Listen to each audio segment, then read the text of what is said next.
नमस्कार दोस्तों।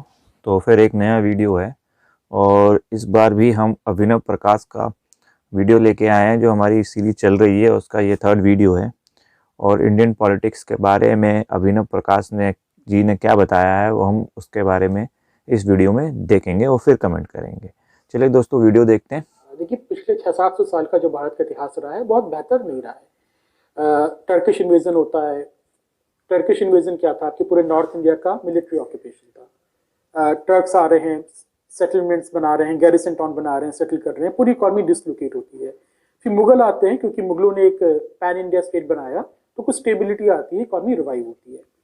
लेकिन मुगलों में भी क्या था कि more than 40%, if I am not wrong, it might be more, जो आपकी भारत की जीडीपी थी वो केवल मुगल कोर्ट को जाती थी। मतलब आज सोचिए कि अगर आप भारत के जो 500 से ज्यादा सांसद बैठते हैं वो भारत की 40% जीडीपी को अपने पास रख लें, कि उन्हीं को सारा बेनिफिट जा रहा है, तो आप समझ सकते हैं भारत की हालात क्या होंगी।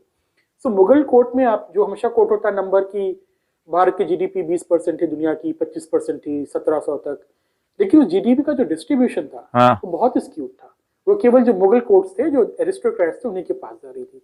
सो ये बात सही है कि लंदन और यूरोप आपसे पर कैपिटा जीडीपी के साइज में छोटे थे, लेकिन 1716 से में भी लंदन आपसे ज्यादा अमीर था पर कैपिटा की टर्म पर पे। ये कैपिटा बात मैं इसलिए बोल रहा हूँ क्योंकि बहुत से भारत के लोग बोलते हैं राष्ट्रवाद के नाम पे कि देखो वो तो गरीब थे और हम अमीर थे और उन्होंने हमको लूट के अमीर बन गए। ये सही नहीं है। पर कैपिटा के टर्म में यूरोप इंडिया से आगे था। सही बात, Absolute size में बिल्कुल आप जो सही है, बात। भले उनसे आगे थे। हेड्स ऑफ डियर, उसके हेड्स बाद ऑफ। ब्रिटिश शासन आता है। ब्रिटिश शासन में मुझे समझ में नहीं आता है कि लोग इसको इग्नोर क्यों करते हैं। हम बात करते हैं मुगलों ने ये किया, टर्क्स ने ये किया, लेकिन अंग्रेजों ने क्या किया उसकी बात नहीं होती है। अंग्रेजों का जो भारत का कॉन्क्वेस्ट था वो भी उतना ही ज्यादा बारबेरिक था, उतना ही ज्यादा डिवास्टेटिंग था। सही बात है। उसको हम इग्नोर करते हैं अपने इतिहास में। आप देखिए, जब अंग्रेजों ने अवध को जीता था 1857 के बाद, it was a virtual genocide of Awadh. मतलब उसमें कई स्टडीज से बोलती है कि अगले 10 साल में 1 करोड़ से ज्यादा लोग इसे मारे गए थे। उनके रिप्रेशन में गांव से गांव उन्होंने जाके जीता था और लाखों लोगों को मारा था। ये संभव हम लोग बात नहीं करते हैं। तो पूरी इकॉनमी डिवास्टेट हो गई थी। अंग्रेजों की जो पॉलिसीज थी इसके कारण इंडिया काफी, चाहे इनकी एग्रीकल्चरल पॉलिसीज हो, चाहे इनकी एक्सपोर्ट इंपोर्ट की पॉलिसी हो, Indian economy was completely decimated under the British rule. In fact आप अंग्रेजों का शासन देखेंगे तो हर 10 साल में आपको दिखेगा कि एक बड़ा अकाल पड़ रहा है, उसमें लाखों लोग मारे जा रहे हैं। लाखों मतलब 10 लाख 15 लाख। क्या इंटरप्रिटेशन है, बिल्कुल सही बात है।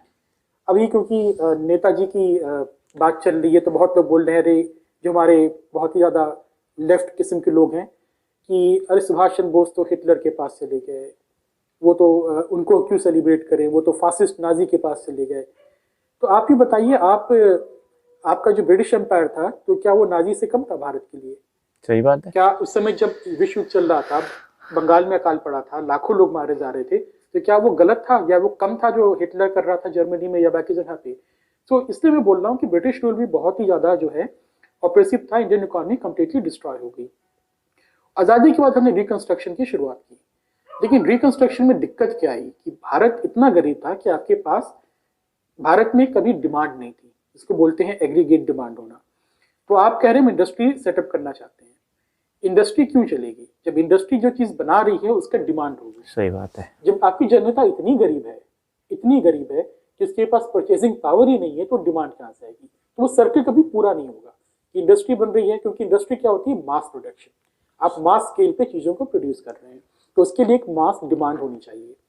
तो भारत में ये समस्या शुरू से रही है।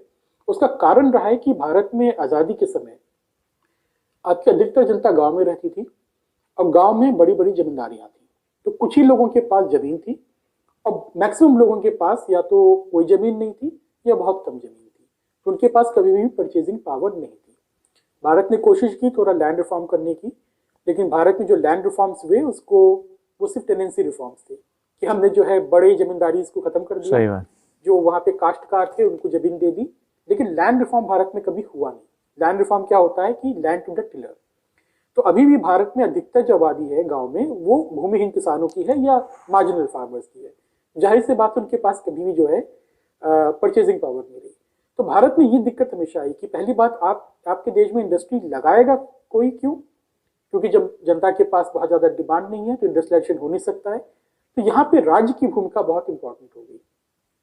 तो राज्य आप देखेंगे 5 ईयर प्लान से ना सिर्फ इंडस्ट्री सेटअप कर रहा था, लेकिन वो फिजिकल डेफिसिट जिसको बोलते हैं उससे एग्रीगेट डिमांड भी जनरेट कर रहा था। तो सरकार क्या करती है, केंद्र सरकार क्या करती है, वो बहुत इंपॉर्टेंट हो गया इंडियन इकोनॉमी को लेके, क्योंकि आपको एग्रीगेट सप्लाई भी देखना है कि आपको ये भी इंश्योर करना है कि इंडस्ट्री को चीप क्रेडिट मिले, आपके टैरिफ्स उस तरीके से हों, आपके एक्सचेंज रेट इस तरह से सेट हो कि आसानी से इंडस्ट्री लग सके, और उस इंडस्ट्री के सामानों को खरीदने के लिए डिमांड कहाँ से आएगी, इसको बोलते हैं एग्रीगेट डिमांड, उसको भी स्टिमुलेट करने का काम सरकार के जिम्मे आ गया। क्या जितना घाटा चलाओगे उतना ज़्यादा आपकी एग्रीगेट डिमांड होगी और उतनी ज़्यादा आपकी इकोनॉमी ग्रो करेगी। तो आप देखिए, जब तक भारत ये कर पा रहा था 50s तक, 50 के थोड़ा 59 वगैरह तक, तब तक आपका ही चलता रहा, इकोनॉमी आपकी ठीक ठाक परफॉर्म की। उसके बाद ये आपकी कैपेसिटी फिजिकल डेफिसिट आप कब तक चलाएंगे, पहली बात है। तो वो जब कोलैप्स होती है तो आपका जो है इंडियन इकोनॉमी भी स्लो डाउन हो जाती है। तो 60 से लेके 70 के दशक के आखिरी तक इंडियन इकोनॉमी एक सेक्युलर स्टैग्नेशन में थी, जिसको ये बोलते हैं रेट ऑफ ग्रोथ लेकिन वो जो है सेक्युलर स्टैग्नेशन था, उसमें हिंदू का कोई लेना देना नहीं था। तो सेक्युलर स्टैग्नेशन आपका 20 साल का होता है, क्योंकि स्टेट की कैपेसिटी खत्म हो गई कि हम घाटा रन कर सकें। 80s के बाद आप देखते हैं फिर से रिवाइव होता है, कई चीज होते हैं, आपके पॉलिटिक्स चेंज होती है। जो नेहरू का शासनकाल था वो बाबू साहब लोगों का शासनकाल था। 70 के दशक में आपकी जो गांव की लीडरशिप है या छोटी जगह से जो लीडरशिप आ रही है उसका उभार होता है। तो आपकी किसान की राजनीति का उभार होता है। तो 80s के समय से आपका फिर से एक सरकार की पॉलिसी चेंज होती है कि अब आप जो है फिर से फिजिकल डेफिसिट चला रहे हैं, अब आप स्टील इंडस्ट्री नहीं बना रहे हैं, आप गाँव में पैसा दे रहे हैं, आप सड़कें बना रहे हैं, इस तरह का चीज होता है। उसका ये भी था कि उस समय आप जो है इंटरनेशनल मार्केट से बोरो भी कर रहे थे, तो आप बोरो करके घाटा चला रहे थे एट एन एग्रीगेट लेवल। मतलब ये नहीं बोल रहा हूँ कि सरकार बोरो करके घाटा चला रही है, एज अ कंट्री आप बाहर से पैसे उठा रहे हैं, आपके प्राइवेट सेक्टर भी बहुत सारे पैसे उठा रहा है और आप भारत में स्पेंड कर रहे हैं। तो 80s में भारत की इकोनॉमी की ग्रोथ रेट रिवाइव कर जाती है। आप देखिए, आप ट्रेंड में देख लीजिए, 50s के बाद डिप करती है, 80s में रिवाइव करती है। मेन कारण था थोड़ा आपका फिजिकल एक्सपेंडिचर बढ़ता है सरकार का। होता क्या है फिजिकल एक्सपेंडिचर की, आप अपने रेवेन्यू से ज्यादा खर्च कर रहे हैं, मतलब सरकार की जो इनकम है उससे ज्यादा खर्च कर रहे हैं, तो फिजिकल डेफिसिट। और फिजिकल डेफिसिट कोई बुरी चीज नहीं होती है, क्योंकि मैक्रो लेवल पे माइक्रो चीज काम नहीं करती है। सरकार हमेशा बोरो कर सकती है मनी, सरकार नए नोट प्रिंट कर सकती है, उसको आप स्पेंड कर सकते हैं इस उम्मीद में कि इकोनॉमी और ज्यादा ग्रो करेगी, उसके कारण आपको फ्यूचर में टैक्स रेवेन्यू जनरेट होगा और आपके पास वापस आ जाएगा। देखिए, फिजिकल डेफिसिट क्यों इंपॉर्टेंट होता है, नेशनल जो डेप्ट होता है, कर्जा। आप ये लोग बोलते हैं कि जो ब्रिटिश साम्राज्य की बात होती है, लोग बोलते हैं उसके पहले दुनिया में सबसे बड़ी पावर डच थे। जो आपका ये नीदरलैंड है, कितना छोटा सा देश है, बहुत छोटा सा देश है। They were the super power of the world for around 50 years, और ब्रिटिश जो थे उनसे कम्पीट नहीं कर पा रहे थे। तो ब्रिटिश सोचे थे कि हम इतना बड़ा देश है, हमारे पास इतनी जमीन है, इतना ज्यादा हमारे पास टैक्स बेस है, लेकिन जो डच वाले हमसे बड़ी नेवी खड़े कर देते हैं, ये हमसे ज्यादा रिसोर्स को मोबिलाइज कैसे कर देते हैं। तो डच ने क्या किया था कि डच ने फिजिकल नेशनल डेप्ट का इन्वेंशन किया था कि सरकार आज कर्जा लेके खर्च करे और बाद में उसको चुकाती रहे, क्योंकि आपके पास टैक्स जनता से आता रहेगा तो आप उसका ब्याज चुकाते रहेंगे। जब अंग्रेजों की बात समझ नहीं आई तो अंग्रेज का जो एम्पायर था वो डच एम्पायर का बस एक बड़ा रूप था। उन्होंने उनके सिस्टम को कॉपी कर लिया कि अच्छा हम भी ये काम कर सकते हैं। तो उसके बाद से आप देखते हैं ब्रिटिश नेवी जो है वो भी जो है एक्सपैंड करने लगी। तो physical deficit is not a bad thing. जो जनता को लगता है ना कि घाटा बहुत हो गया, आज की तारीख में भी हो रहा है, ये बहुत ज्यादा बड़ा जो पॉइंट होता है कि अरे लोगों को तनख्वाह मत दो, खर्चा मत करो, फिजिकल डेफिसिट 3% हो गया, 4% हो गया, point is so what, as long as आपका सरकार का खर्चा प्रोडक्टिव चीजों में जा रहा है तो फ्यूचर इकोनॉमी ग्रोथ होगी तो वो बैलेंस आउट हो जाता है। बिल्कुल सही बात है। लेकिन उसके बाद 80s में क्योंकि हमारा इररिस्पॉन्सिबल खर्चा था, हम फिजिकल डेफिसिट हमने बढ़ा दिया, लेकिन वो खर्चा कहाँ पे हो रहा था, वो प्रोडक्टिव कैपेसिटी में नहीं जा रहा था, वो सब्सिडीज देने में जा रहा था, वो ऐसे किसानों को फ्री बिजली पानी देने में जा रहा था।